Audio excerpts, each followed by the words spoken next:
The device that redefines what it means to be a phablet is in my hands. And I don't mean to start this with a spoiler alert, but holy cow, this is one hell of an interesting and of course, fun smartphone. I've used it as my main straight after the unboxing, and here we are just a little bit over a day later. So let me tell you my thoughts so far. This is Pocket Now, and I'm Joshua Vergara. What's going on, everybody? These are my first 24, 36-ish hours with the Samsung Galaxy Z Fold 2. Now, the unboxing experience was both what I expected and a little bit disappointing.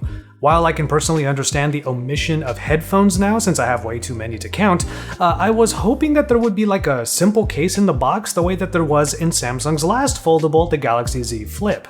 Instead, you're given a lot of warnings about what not to do with the Z Fold 2. Notices include a lack of an IP rating, you're not supposed to peel off the screen protectors on the cover or the inner screens, and you're not supposed to use any styluses or S Pens because it might scratch the screen.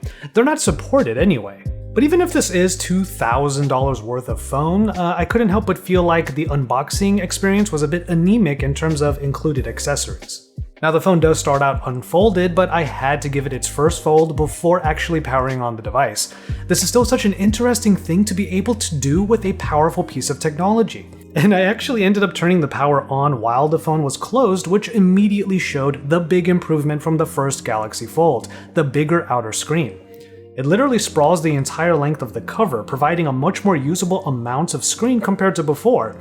And as I went through the setup, things like the fingerprint registration actually told me, unfold the device. And there was my first look at the screen in all of its glory. Since I tend to blow past the rest of the setup so that I'm basically starting from scratch, let's spend a little bit of time talking about the design and the specs. Samsung's current design language definitely translates to this Z Fold 2, bringing a substantial but not egregious camera hump above the frosted, fingerprint-resistant glass of the Mystic Bronze. And of course, there is the hinge, which is the successor of the Z Flip folding mechanism, specially made to fold the UTG, the ultra-thin glass, without any debris or sediment getting in and ruining the fun.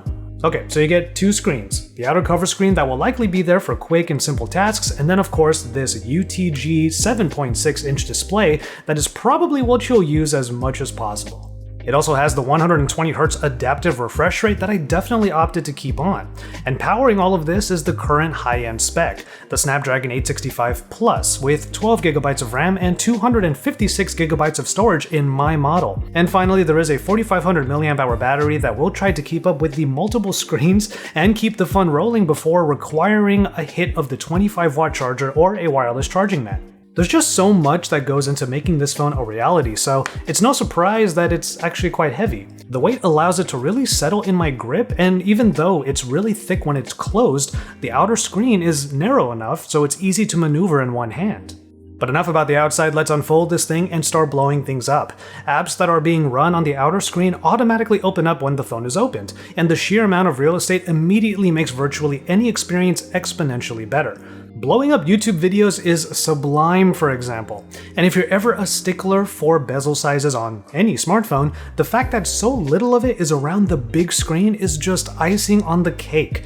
And instead of an angled corner for a camera, there's a single punch hole in the Infinity O display, making sure that there's very little cutting into your content. Alright, I dove into some key experiences with the Z Fold 2's form factor where I discovered a few interesting quirks. Now, one quick disclaimer, I actually never used the original Galaxy Fold as a main device, so some things in this video might come off as obvious to any of you who have. Some things might be new for just you, some new for just me, or new for everyone. But I think it's a given for pretty much everybody that something in this form factor will be a ton of fun. With this much screen to play with, up to 3 apps can be used at the same time, which of course usually means YouTube is one of them for me. The one app that is a party pooper in this instance though is Instagram, and on that note, it's still rendered like a vertical app with dead space on the sides when you're using the big screen. Get your act together, IG. And even more to that point, the Z Fold 2's tablet-like experience still suffers from a gray area that we're used to with Android tablets by now.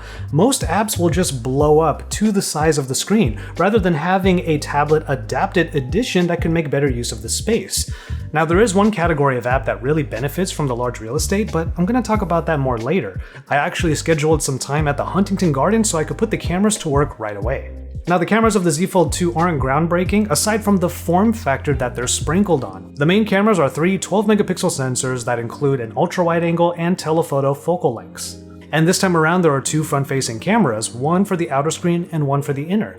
You can take your pick. If you want the more conventional selfie experience, keep the phone closed. Or you can opt for the big-ass viewfinder by using the unfolded display. Now, this goes to show how a foldable device might change the shooting experience. For the Z Fold 2, it's not really about the actual cameras, but instead how the fold changes their position and usage. You can probably guess my favorite thing: hitting the camera when the phone is closed, and then hitting the selfie button in the corner to make the cover the viewfinder. You can use the main cameras as your selfie shooters for photos, videos, and some of the other modes. I gotta say, I was having fun earlier with this phone, but this changed the game even more.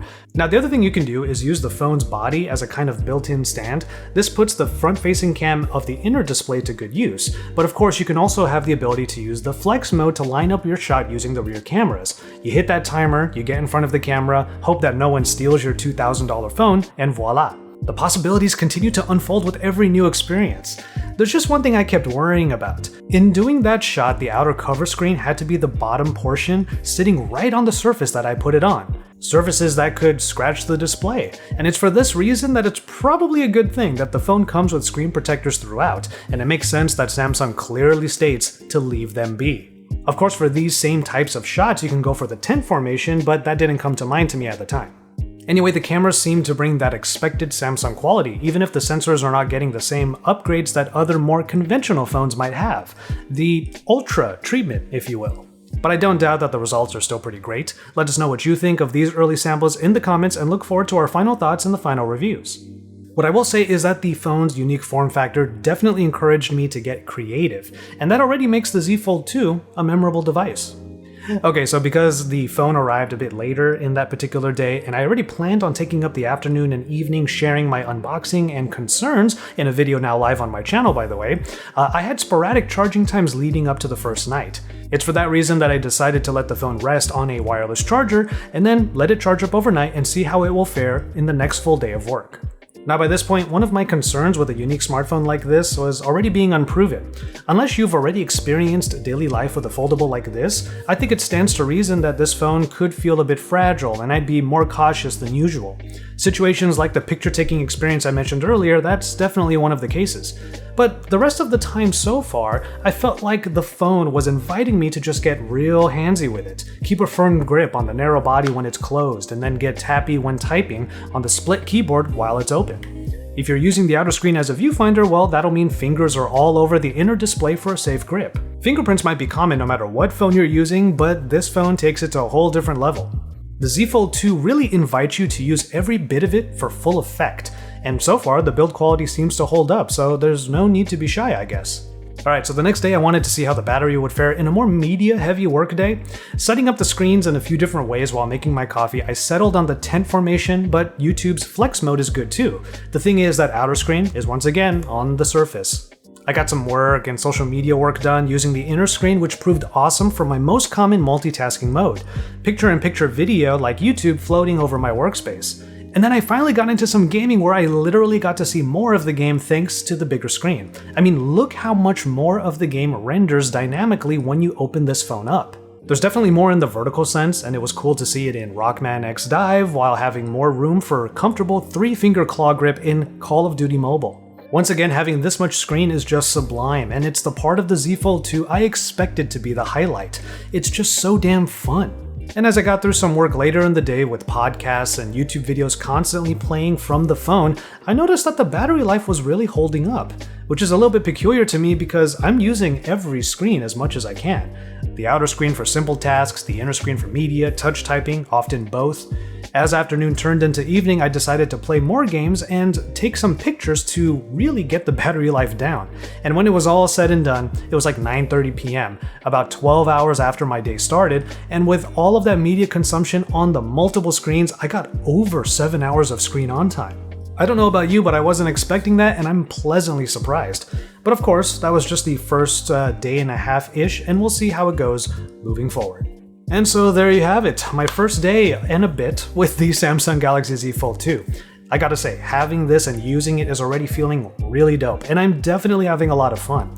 I'm still kind of wondering what more this phone will give me aside from some unique camera usage and blowing up my typical everyday smartphone experience to bigger proportions, but all of that will be revealed as we continue our time with this foldable. Let me know if you're hyped for the Galaxy Z Fold 2 in the comments. Did you pre-order one? Because it is available for pre-order now. And if you did you customize this hinge? Let me know what you're looking forward to if you did end up getting this device. And if you're not going to, let us know why in the comments down below.